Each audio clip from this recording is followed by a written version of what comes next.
I never expected my name to be missing from my father's obituary, but there it was, in the local newspaper, printed in black ink like a second death. Survived by his beloved son, Nolan Karras. That was it. No mention of me. Not a word about the daughter he raised, the woman who had once been his little girl. It was like I had never existed. I stood there in the kitchen with my 13-year-old son, Eli, at my side, the newspaper crinkling in my shaking hands. My face burned. I didn't cry. Not then. I was too numb to cry. Eli looked up from his cereal and studied me. He has my eyes, hazel with flecks of green, but there's something deeper in him, something watchful. He tilted his head, cautious. "What's wrong, Mom?" I wanted to protect him from the answer. I wanted to say it was nothing, but he's too smart for that. Always has been. "Your grandpa's obituary came out this morning," I said, setting the paper down. "They left me out completely." He leaned forward, frowning. "On purpose?" I nodded. It wasn't a mistake. Silence hung in the room like fog. That was the moment I realized how invisible I had become. Not just to my father in death, but to the entire family, to the narrative they were writing without me. I was the one who left, the daughter who didn't follow the rules, the one who spoke out, pushed back, married someone my father called a waste of time, then divorced him, raising a son alone. And now I was the daughter they erased. The memorial was 2 days away. Nolan was organizing it. Of course he was. He always had the spotlight in our family. He was charming, clean-cut, reliable, the son our father adored. The house we grew up in. He inherited it. The business. Signed over. Even the dog was Nolan's favorite. It had always been that way. I wasn't invited to help plan the service, but I was expected to show up and smile politely. I looked at Eli again, thinking of how many times I had told him that blood didn't always define family, that love did. But even I had a hard time believing it that morning. I started gathering my things for work, brushing crumbs off my jacket when Eli stepped into the hallway. He paused and called over his shoulder, "Mom, can I show you something?" He came back with a small wooden box in his hands. It looked handmade, aged pine, a simple clasp, no ornamentation. I recognized it immediately. It was my father's. He used to keep cufflinks in it when I was little. My heart skipped. "Where did you get that?" "Grandpa gave it to me, months ago, secretly. He told me. He said one day they'll try to erase your mother. If that ever happens, open this. Play what's inside." I stared at him. My throat went dry. "Why didn't you tell me this before?" I didn't know what it meant. Not until now. He opened the box carefully, reverently. Inside was a flash drive, plain, unlabeled. Suddenly I couldn't breathe. It felt like grief and fear and confusion had all wrapped around my chest like vines. "You think it's a message?" I whispered. "I think it's for you," he said. For a long time, I couldn't move, just stared at the little box and the quiet fire in my son's eyes. I saw it then, what my father may have seen, maybe too late. Strength, loyalty. The truth he never spoke, now resting in the hands of a boy who carried more dignity in his voice than most grown men. The day of the memorial arrived fast. The church was full of friends, cousins, old neighbors. Nolan stood at the podium, giving a perfect eulogy. He called our father a rock, a man of wisdom, a devoted father to his only child. I gripped the pew until my knuckles turned white. Eli squeezed my hand. Then, without warning, he stood up, walked to the front. Everyone stared. And when he held up that small wooden box and said, "This is a recording from Grandpa. He asked me to play it if they ever erased Mom," the entire room sat back down. In that second, the silence was louder than anything Nolan had just said. And I knew everything was about to change. The night before the memorial, I couldn't sleep. The apartment was quiet, but my thoughts were louder than ever. Eli had gone to bed hours ago. I could hear the gentle hum of his white noise machine through the thin walls, but it did nothing to quiet my own noise. I sat on the edge of the couch in my robe, staring at the flash drive Eli had handed me earlier that morning. It sat on the coffee table like it had weight, like whatever was inside could crush me or lift me depending on what I found. I hadn't opened it yet. Some part of me was terrified that it might be nothing, or worse, that it might be full of more hurt. My father had never been a man of warm words or easy affection.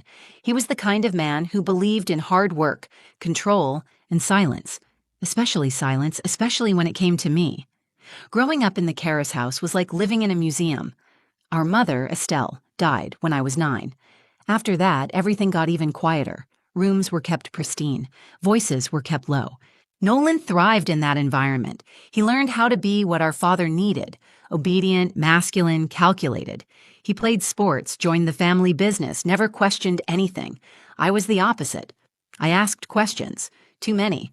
I loved books, not ball games. I listened to music in my room, danced barefoot in the hallways. That didn't sit right with my father. He once caught me painting my bedroom wall with my fingers and made me scrub the entire thing with vinegar and steel wool. I was 11. He didn't hit me.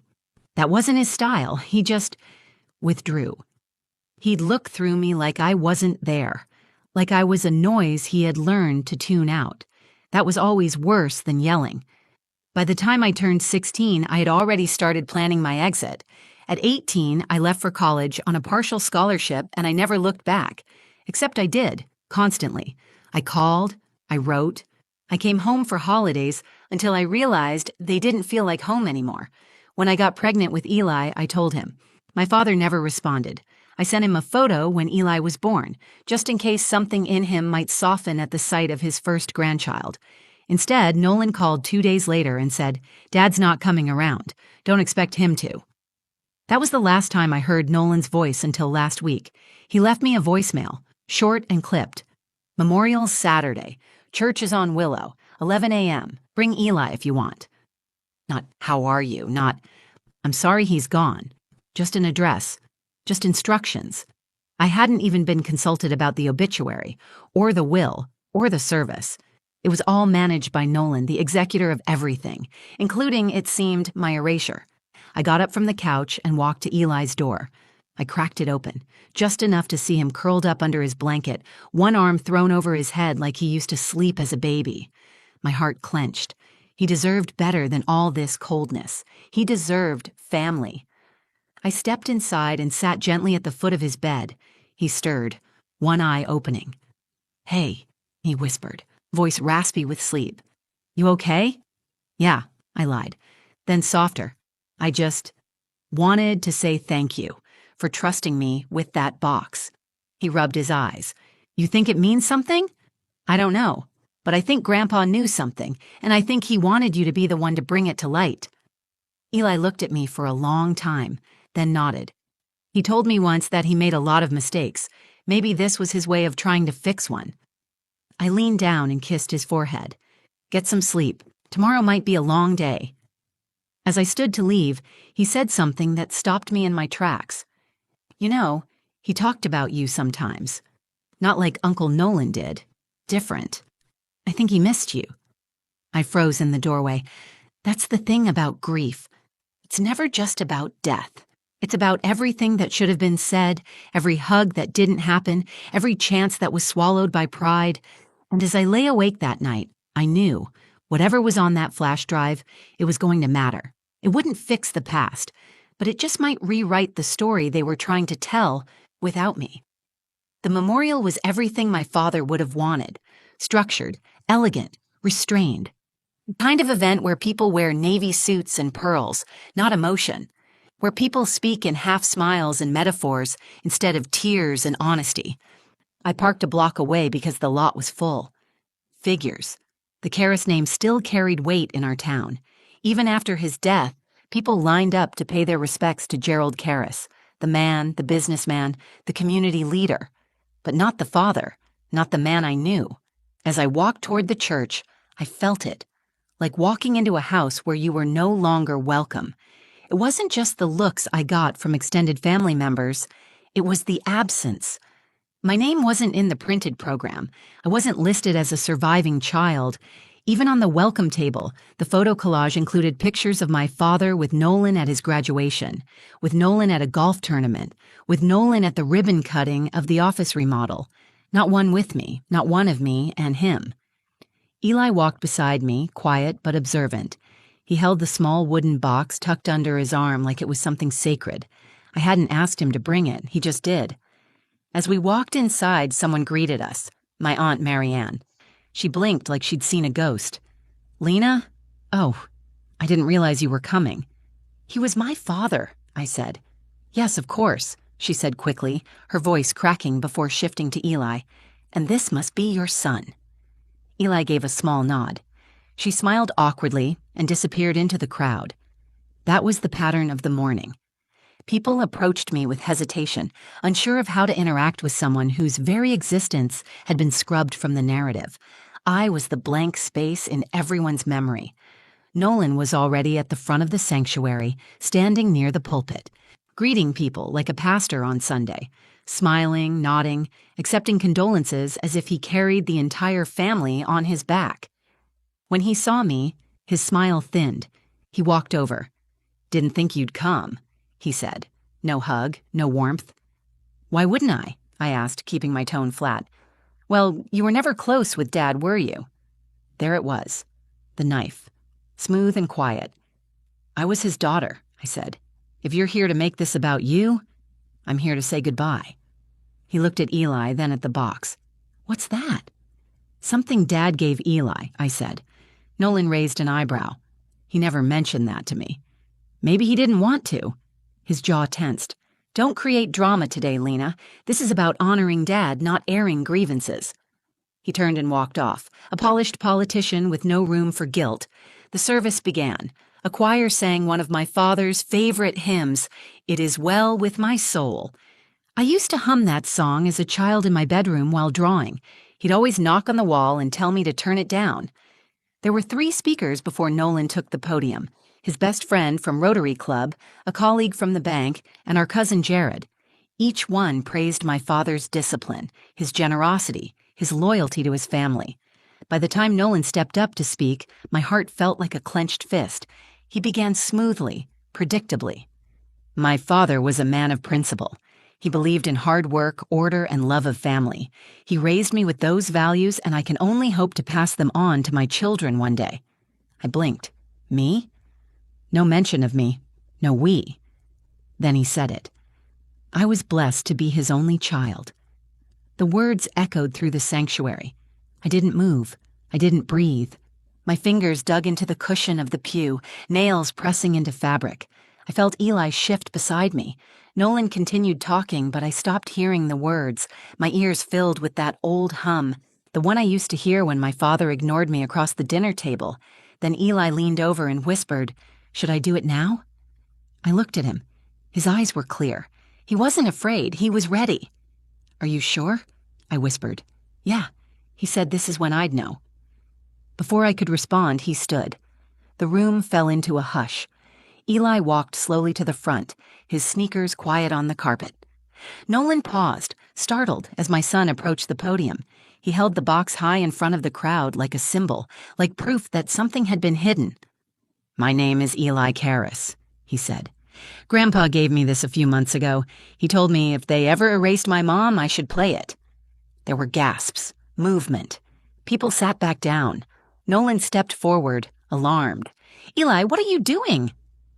But it was too late. Eli had found his voice, and he was about to use it to tell the truth. Everything stopped when Eli stepped in front of the church with that wooden box in his hands. I could see Nolan freeze at the podium, his eyes narrowing. His jaw tightened like he was biting down hard on a string of words he couldn't say out loud in front of 100 guests. He had been in complete control of this narrative, of Dad's memory, of the inheritance, even the perception of who belonged in the family. Now, with one sentence from my 13-year-old son, it was slipping. "My name is Eli Karras," my son repeated. "Grandpa gave me this box before he passed. He told me, if they ever erase your mother, you'll know what to do." There was a pause, sharp and still, before a rustle spread through the room, the kind of sound a crowd makes when truth is trying to cut through decorum. You could feel the shift. People leaned forward. A few looked around, confused. Others stared straight ahead, hungry for whatever was about to happen. And then Nolan spoke, tight-lipped and calm on the surface, but I knew him well enough to hear the tremor under the polish. "Eli, this really isn't the time." He wanted me to play something. Eli said.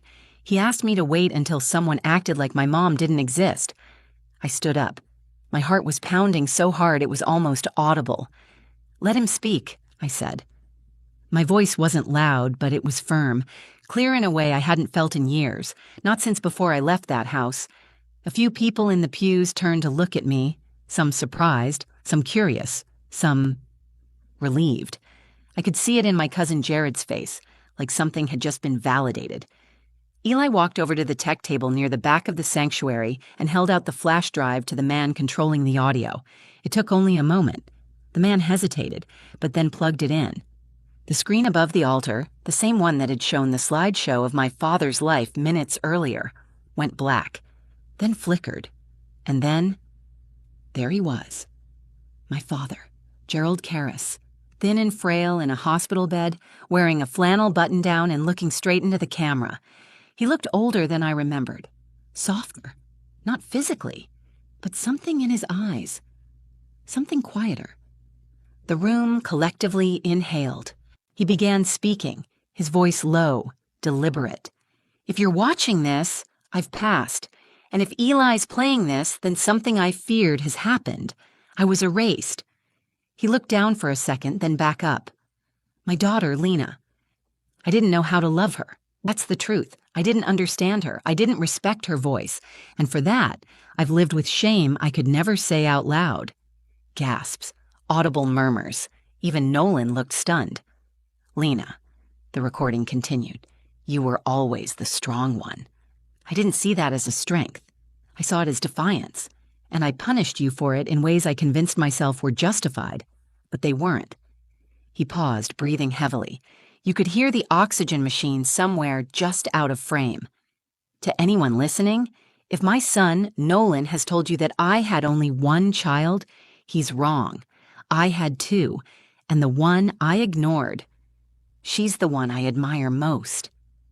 My throat tightened. I could barely keep standing. "I made mistakes," my father said, "but I left something with my lawyer, an updated will. If it's been ignored, let this be my voice making it clear. I want Lena to have the house. I want her to know she mattered." The screen went black. Silence. No one moved. The air was thick with disbelief and revelation. A few people wiped their eyes. Others stared down at the floor, not knowing what to do with what they had just seen. And then Nolan snapped. "That video, he was drugged. He wasn't in his right mind. That's not legal. He didn't know what he was saying." But the room wasn't with him anymore. Not fully. My Aunt Marianne stood up. "That was his voice, Nolan, and he knew exactly what he was saying." I looked at Eli, who was back beside me now. He wasn't shaking. He wasn't nervous. He had done what I hadn't been able to do for decades. He forced my father to speak the truth. In that moment, the power Nolan held unraveled. And for the first time in years, I felt myself coming back into view, not as the forgotten daughter, not as a shadow, but as someone real, seen, heard, remembered. The video ended, and the silence afterward was deafening. It was the kind of silence that doesn't ask for permission. It demands reflection, the kind that presses on your chest because it knows something sacred has just happened. My father's face still burned into the screen before it faded to black. He was gone. But somehow, in the last words he ever recorded, I felt him more present than I ever had when he was alive. I looked around the room. People weren't just shocked. They were rearranging everything they thought they knew. You could see it in their eyes, in the way they shifted in their seats, unsure whether to clap, apologize, or pray. And then came Nolan. He stepped forward again. The weight in the room had shifted. This was no longer his memorial. He couldn't spin this, not after what everyone had just seen. Still, he tried. "That video doesn't change anything," he said, scanning the crowd. "My father was under medication. He didn't know what he was saying. He was confused." He turned to me. "You can't come back into our lives at the 11th hour and rewrite history, Lena. You walked away. You left. You gave up." I felt something rise in my chest. Not rage, not pain. Something quieter, steadier. "I didn't give up," I said, my voice calm. "I left because staying would have erased me long before that obituary did." I stepped forward. "I reached out for years. I tried to mend things. He never met Eli, Not because I didn't want him to, but because he never answered the door. I turned to the crowd. I wasn't talking to Nolan anymore. I was speaking to everyone who had sat there and pretended like I'd never existed. I didn't come here to fight. I came to say goodbye. But my son, our son, he came to tell the truth.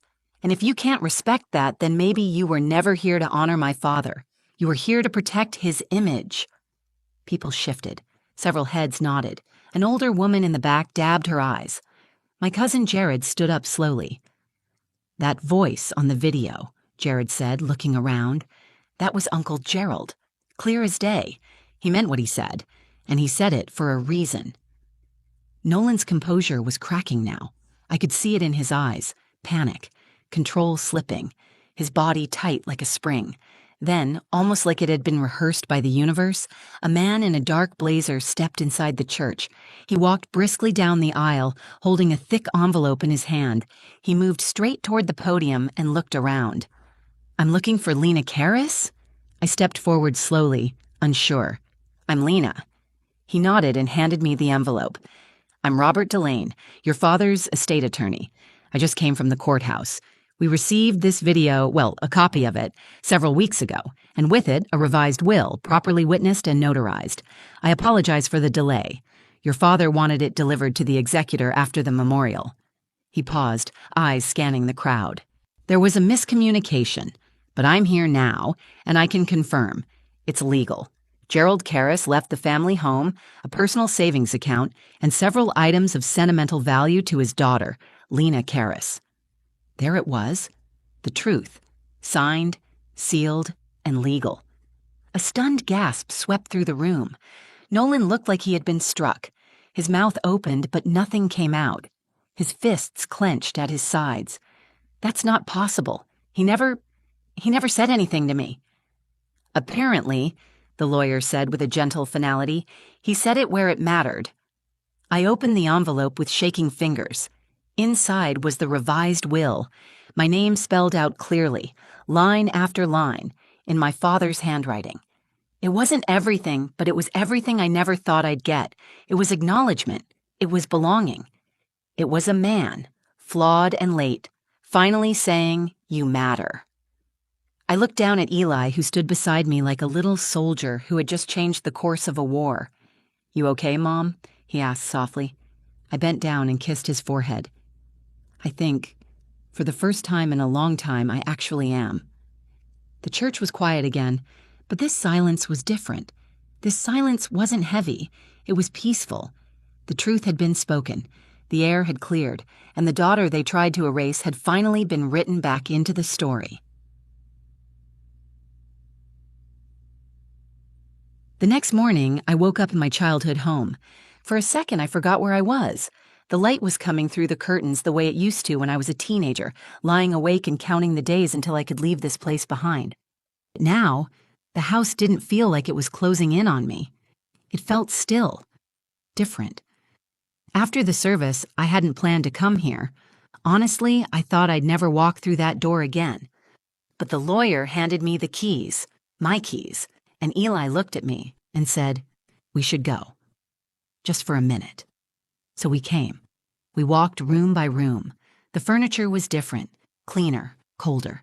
Nolan had already started modernizing the place after Dad died, ripping out anything that held warmth or memory. In the living room, Eli stopped beside the old bookshelf, half empty now, and ran his hand along the edge. "You used to read to me here, didn't you?" he asked. "Every time we visited your grandma's grave," I said. "We'd stop here after. You were just a toddler." He smiled. "It feels weird, but not bad. Like the house remembers you." I don't know if that's true, but it felt true. In the days that followed, word spread quickly. People who'd ignored me at the service started calling, some to apologize, some to explain, most to ask questions. I didn't return many of those calls. I wasn't interested in being pitied or reconciled on someone else's timeline. One afternoon, Aunt Marianne stopped by. She brought an old jewelry box, my mother's. She'd kept it after Mom died, said Dad never asked for it. Inside was the silver ring my mother used to wear every Sunday. I slipped it on my finger and felt something click back into place. "He should have given this to you years ago, Aunt Marianne said, her eyes misty. But I think, deep down, he knew you were the only one who deserved it. Nolan didn't speak to me after the memorial, not once. From what I heard, he was furious with the lawyer, furious with the will, and mostly furious that he lost control. But there was nothing he could do. The documents were clear. My father hadn't just said it, he had made it legal. For a man like Nolan, being outmaneuvered by the father he thought he owned must have been unbearable. But I didn't care about the house, or the money. It wasn't about that. It was about the truth. Spoken, recorded, undeniable. It was about hearing my name, my full name, come out of my father's mouth, not as an afterthought, but as a confession, a tribute, an apology. People say death brings clarity, but I think it only magnifies what was already there. My father didn't suddenly change in those final days. He simply stopped running from what he always knew deep down, that he had wronged his daughter, and that she had never stopped being his child.